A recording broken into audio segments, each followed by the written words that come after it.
All right, Football at 4 powered by Inside the Birds. InsideTheBirds.com and the Inside the Birds podcast. Geoff Mosher is with us today on the Boardwalk Honda Hotline at Geoff Mosher NFL. And he joins us now to talk a little football, a little Eagles, a little NFL. A lot happening.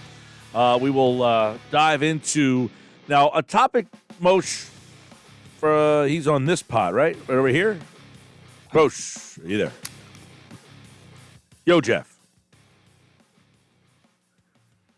Does he not hear me? Does he not have his headset? I hear him. All right. Well, we tried that. I hear him. I don't know if he hears me, but I hear him kind of muffling around over there. But one of the things I want to get into, Geoff, when we do connect with him here, is the NFL is considering cutting down training camp rosters. And I would think that the coaches would be the exact opposite about that they would want to have more people in camp, or not more. Like, you would think that this would be a time, it's kind of a catch-22 when you think about it. More people, more chances. But people could be getting sick, so you want more people there. So how do they go about kind of playing this down the road here with this whole situation? And, you know, that's been something that they're talking about. But how could it affect the Eagles? I mean, you get a guys like some of these non-drafted, these undrafted rookie free agents like a Mike Warren, you know, guys that are battling for roster spots. If they're considering cutting down training camp rosters, which means Eagles rookies, some well-known veterans, could be on the way out. Guys that are just, you know, a name that kind of sticks out to me is, you know, when you're looking at the Eagles and some of the battles, the roster battles on this team, you look at the cornerback position. And, you know, a guy like Tremaine Williams, who they brought in over here, that not a lot of people know a whole heck of a lot about, but he's a guy that has been a starter in the past. He's a guy that has been a pretty productive player. But because of this whole situation, might not be able to, even if they cut down from 90 to, say, I don't know, 75, does that leave you kind of out of the mix? So that's something that I think is definitely got to be looked at in terms of how viable is this plan, or not. I don't want to say viable. It's certainly viable. They can do whatever they want, but how much is it going to affect, as we talked about, these young rookie free agents, and how is it going to affect these veteran players that, you know, I don't want to, like Roby Coleman's going to make the team. He's not a good example at all, but the guy Williams is definitely one. I'm trying to think if there's another guy that kind of fits that mold of a player who would be a veteran player that they kind of brought in here who might make the team, but, you know, he has to kind of show that he has something left in the tank. I'm trying to think if I can. I mean, I guess Corey Clement is a small example of that, but I think Corey Clement's got a pretty. Marquise Goodwin maybe gets squeezed out in that. Shelton Gibson certainly would be there. Let's bring Geoff in now. I think we got him. Geoff, can you hear me? I can hear you. I don't know what happened there. I heard you like fumbling around over there. Like I could hear you doing stuff, but I don't know. Maybe you're having a sandwich. No, definitely not. Not at this hour, Mike. Well, all right. So how do you think, number one, the coaches, the NFL is considering cutting down training camp rosters, which means you could have like undrafted rookie free agents, I guess some late round picks. I put in a guy, I'm trying to think of the corner that they brought in from San Diego or Atlanta. One of those type of guys, like a veteran who's kind of like at the back of the roster. But like, I got to imagine the coaches are not happy about this. Yeah, I would think the coaches aren't happy. I mean, they want to have as many opportunities to have players in camp as possible. I mean, they sign these guys for a reason, and then if you start taking guys away from them, that doesn't help. It is going to be interesting to see how they're going to be able to handle all these players and social distancing. I know that they're going to use the link, and I'll have a little bit more on that in the next Inside the Birds podcast on what they plan to do. But obviously the link has bigger rooms and you can social distance in there. But, you're talking about 90 players. It's a lot of people. And I think Jim Harbaugh had come out early and said that some of this wasn't humanly possible. Yep. to do. Now, I mean, they've put a lot of thought and effort into it, so that's not really an excuse. You've got to try your hardest. But I think with the number of players, Mike, that you might wind up seeing having to not practice because they test positive for COVID or maybe even have an injury or whatever during camp, the last thing coaches want is fewer players to have to be able to work with. Yeah, I mean, and I get it. It's a catch-22. More people there, more chances. But also less people there, some people get it, less people to choose from. And that kind of like, so there's some interesting names that could be kind of squeezed out here, guys, that I think that you like, like Dante Olson or Casey Toohill or Joe Ostman, who was around last year, but maybe he doesn't get the same looks because there's only 75 guys as opposed to 90. I mean, guys like that, I think, at least on the defensive side of the ball, where you had some late-round picks, Sean Bradley, Duke Riley, he's a veteran player that maybe, okay, we only get 75 guys, and we're going to kick Riley off that list because we only get to pick and choose so many guys. Right, and this team, the Eagles, just had a very large draft, and as you mentioned also the trade for Goodwin, they brought in a lot of young players, so they want to take a look at them. They want to be able to have different options. Now, of course, there will probably be 10 guys that they could tell you right now have a very small chance of even competing to make the 53-man roster. So if it had to go down to like 80, it's probably not going to be the worst thing in the world. But again, that all is dependent on, are they able to make it through camp without a lot of players lost to COVID or injuries? Yep, and I feel like, as we've been kind of chronicling, we talked about Monday about top 10 roster. Are they, do you feel that they're a team with a top 10 roster? One of the things that people like about their roster, I think, is they've got a lot of interesting back-end guys that could help this team out.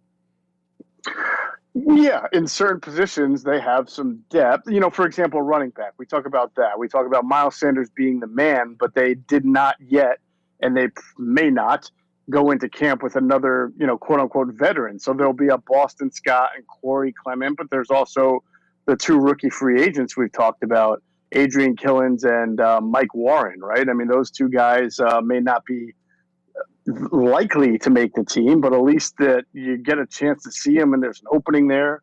A guy like Luke Juriga who can play some backup center. I think he's from Western Michigan, is a guy that was undrafted that they like and want to take a look at. So, yeah, you bring these guys in with a purpose and an intention. You want to see them play, and every year, Mike, there seems to be one or two undrafted free agents that make the team and may have to step in and contribute. So, yeah, it would hurt them, but we talk about this all the time. It's not like it hurts them any differently than everybody else. No, you're right about that. It affects all the teams around the league, but, I guess the teams that feel like they have a leg up on those teams, right? Like, what separates me from you? Well, we feel like our scouting's better. We find these diamonds in the rough, and you don't. Mm-hmm. That's where the elite franchises kind of separate themselves from just the good ones. It is, and I don't know if we put the Eagles on that elite franchise as far as finding great rookie free agent talent.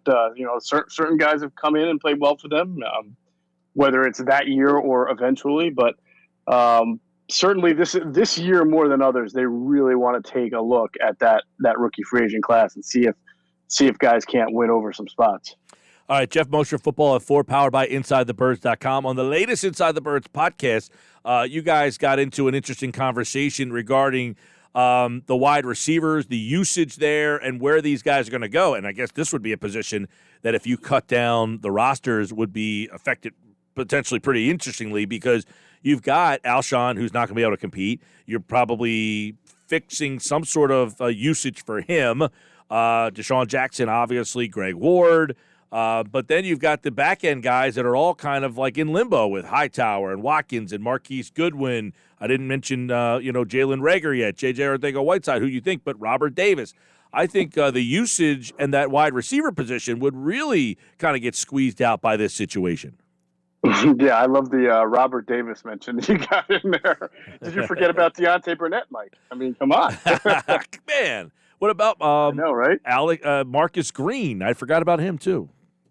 Marcus Green. Now, it's too bad that they've already parted ways with River Craycraft because I know everybody was very excited to see what he'd be able to do this summer. But no, that is one position that you mentioned. I brought up running back, but certainly wide receiver is another where you mentioned that there's so much undecided as far as what players are going to be, what the young players are going to be able to show, what positions they're going to fit into. You know, Jalen Reagor is a guy that Doug Peterson has said will learn the Z to start off with, but I know that they would love to have him at the X. They'd love to have him in the slot. They'd like to be able to move him around a little bit.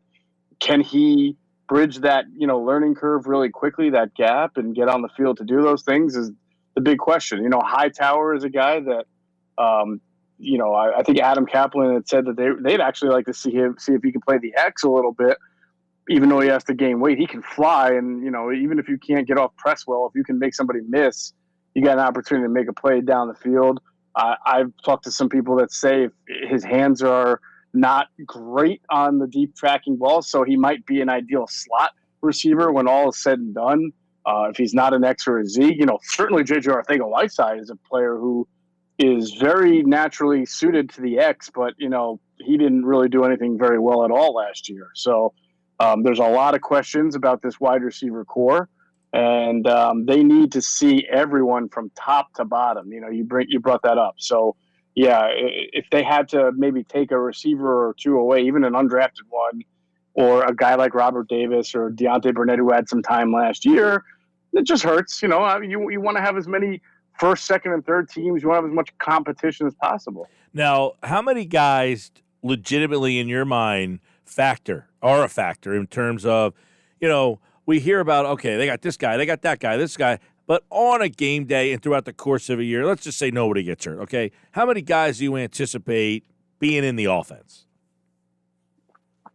Oh, that's a good question. I mean, at least 15 to 20, right? I mean, you have your starting 11, but obviously you drafted Jalen Hurts, and Doug would like to get him in there as a gadget player. So that's an extra player. You're going to play probably one or two more running backs beyond Miles Sanders. So, so right there between the extra quarterback and the two running back is three. You're going to have a couple of tight ends, and you're going to have probably two. You probably have like 5 receivers active on game day, I would think. So, I mean, the number gets up there.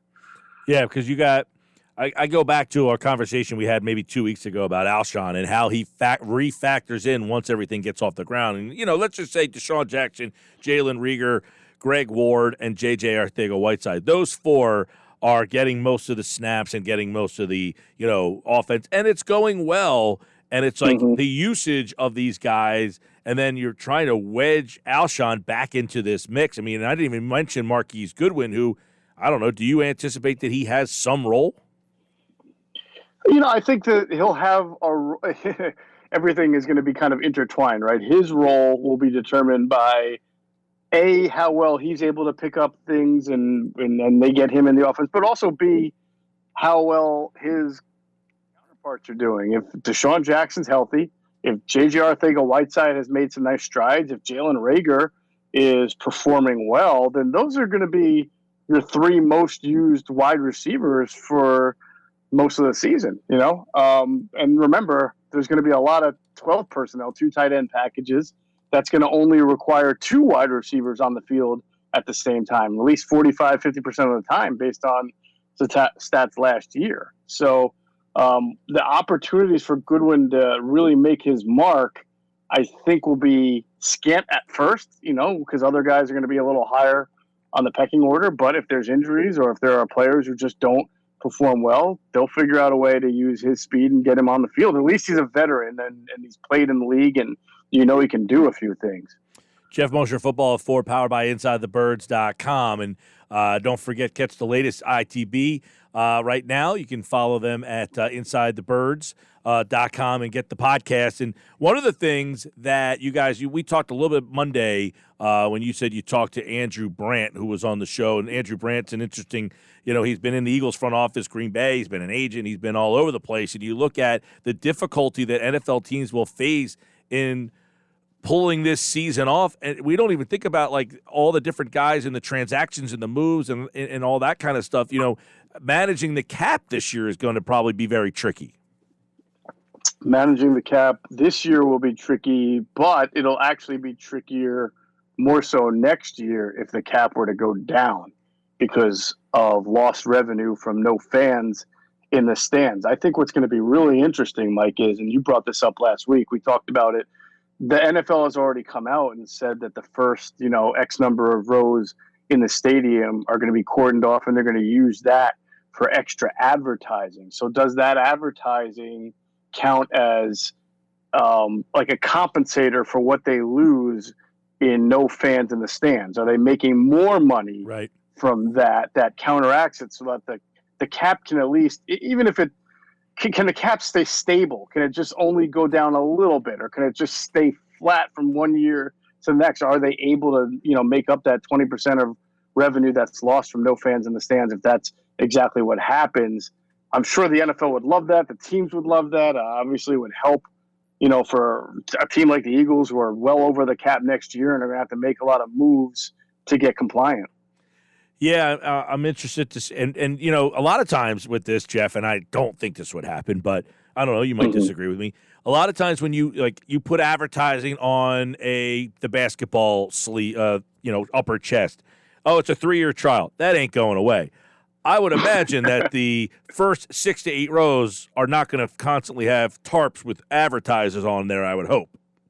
I would hope not. Now, it might lead to a different type of advertising campaign where if they can figure out a way to have fans in the first 10 rows, but also somewhere you stick that like hologram advertising in, then I wouldn't put it past the NFL to do it. But we'd have to see, those are expensive tickets, man, and that's a lot of rows, right? So that's a pretty decent chunk of money that comes in through those gate receipts for people who buy those tickets. So I know advertising money can be very good too, but I would be interested to see how much they make in advertising for those rows compared to how much those tickets cost for filled stadiums across the country every week. Yep, I would agree to see if they're charging the advertisers the same amount of money that they would have made from the seats, from people paying for those seats. You know what I mean? Am I making sense there? Yeah, no, that would be. I mean, listen, I think. Or are they charging more? Well, maybe the NFL wants to get as much money out of this as possible. If they can convince, the advertisers that they're getting more exposure now because fans aren't there, and then the camera angles will be in that vicinity and catch their slogan more, then they could do that. All right. Yesterday, this Doug Pederson coach ranking thing was like all over the place, wildfire, people perturbed about where he landed. Now, I think the thing was a little blown out of proportion because the guy's list was entering for the 2020 season. This wasn't your resume, I don't think anyway. I don't think this was like who's been the best the last 5 years. But, I mean, do you think Doug Pederson just doesn't get his just due for what he has done as the head coach of this team? Or do you think that he is about accurately viewed?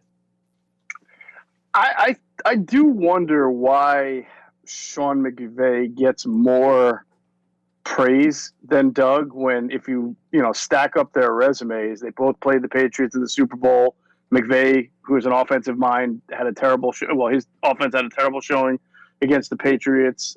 Doug's, who's also an offensive guy, his offense had an unbelievable day against a record-setting day against the Patriots with a backup quarterback. And head-to-head, Doug has beaten him twice, 2-0. The Kyle Shanahan thing to me is more about a little bit of a recency bias because they were so good last year. But again, he lost the Super Bowl. Although I do think Kyle gets a little bit more of a nod because people factor in, even though maybe you're not supposed to do this for a head coach's bowl, how good of an offensive coordinator he was when he was with Atlanta, especially, and they went to the Super Bowl. So I think they look at Kyle Shanahan as like a brilliant offensive mind. And for whatever reason, maybe because Doug is kind of an oh gosh golly guy in the press conference, and he doesn't like recite facts the way Sean McVay does from memory, and he's not kind of that as brash as Kyle Shanahan. Maybe he doesn't get as much respect, but I think you could easily put Doug higher on that list. And I thought the same with Pete Carroll. I think Pete Carroll was lower on that list than McVay and Shanahan. Kyle Shanahan, yeah. So, I mean, but you know what? The bottom line is we can talk metrics. We can talk stats. I mean, they're all really good coaches. So I don't know if there's a way to really measure once you get to the best of the best, which one's really better than that one and which one's not. No, and I look, the way I approached it yesterday when I was kind of breaking this down was, look, if you're just going resume, it's preposterous. I mean, there's 8 guys, really 9 guys if you want to throw Gruden in there, that won Super Bowls. Now, Gruden won a Super Bowl in a different era, 2002. That's like saying, hey, Joe Gibbs is one of the great coaches of this era when he came back that second time. He was terrible the second time, but the first time, he was one of the greats. But there's 9 guys who have won a Super Bowl. Their resumes all jump over top of McVay and Shanahan. Now, if you're saying, I think these guys are going to coach their team the best this year, that's a completely different story. It is. But again, I think for any projection of how they're going to coach this year, all you're using is precedent from the past, right? It's kind of the same criteria. So I don't know why you would expect coach A, B, or C to all of a sudden be better or worse than D, E, or F when you already had them in your mind ranked in a certain way. Why would you change that order now? Yeah. All right. Let's get to a quick Ask ITB question from the Ask Inside the Birds podcast. These are questions that the guys did not get to during their Inside the Birds podcast. Rick Verbanus asks, now this is interesting. As I read this question, I was like, this guy makes an interesting point here. He says, it seems like there's mixed messages regarding the offensive line. On one hand, we hear the Eagles place a lot of value on linemen with versatility who can play multiple positions. But when it comes to moving their starters to another spot, they prefer to keep continuity. They don't want to move and weaken 2 spots. So which one is it? Yeah, it's almost talking about it in 2 different contexts, though. They like versatility because they want to have a guy like Big V, who obviously served a great role, who can come off the bench and be your swing tackle guard. He played multiple spots, right? So that's important, especially for bench players. But when you become a starter, they want you to be able to master the position that you're playing at that moment. They don't want you to have to move, So I use Todd Herremans as an example. He played right guard, right tackle, and I think left tackle throughout his career because he was versatile, and they like that. You can start the year saying, I'm going to play Todd Herremans here, right? But in the middle of the year, I don't think Todd Herremans ever switched, on and off because that's not good for continuity on the line. So it's really more of they want that in your resume so they know where they can put you once they know what they want to do with you. They would like you to be able to play almost every position so then they can decide which position you're best at. And then if there's an emergency, they could move you, even though they'd rather not. All right, Geoff Mosher at Mosher, Geoff Mosher NFL. At Geoff Mosher NFL. Follow him there for the latest on the Eagles and, of course, Inside the Birds. The latest shows. You can catch all the Inside the Birds podcasts at InsideTheBirds.com, Inside the Birds YouTube, and, of course, these ITB radio segments every single day. Football at 4 right here on the Sports Bash. And tomorrow, Adam Kaplan is here with Football at 4, powered by Inside the Birds. That went really fast, man. Yeah, maybe because I screwed up the first 5 minutes not being able to hear you. Yeah, but I looked at the clock and I'm like, it's, we're talking July, by the way. We're into the month of July. We got training camp in less than 28 days now. Well, I'm glad you mentioned that because the next Inside the Birds will drop tomorrow morning, Mike. And both Adam and I have a little bit of inside intel on how training camp is going to start and what some of the protocols are going to be. So everybody's got to check that out, and then we can talk about that in the next few days here on 97.3. Yeah, and Adam will be on tomorrow, so we'll have a little insight and intel on that during Football at 4. But check out the new ITB pod at Geoff Mosher. And, of course, he, like all guests, appeared via the Boardwalk Honda hotline. All right, Moshe, have a great 4th of July weekend. Be safe, man. You too, brother. Have a great one. All right. We'll talk to Moshe on Monday, as we always do, for the Moshe Monday Football at 4.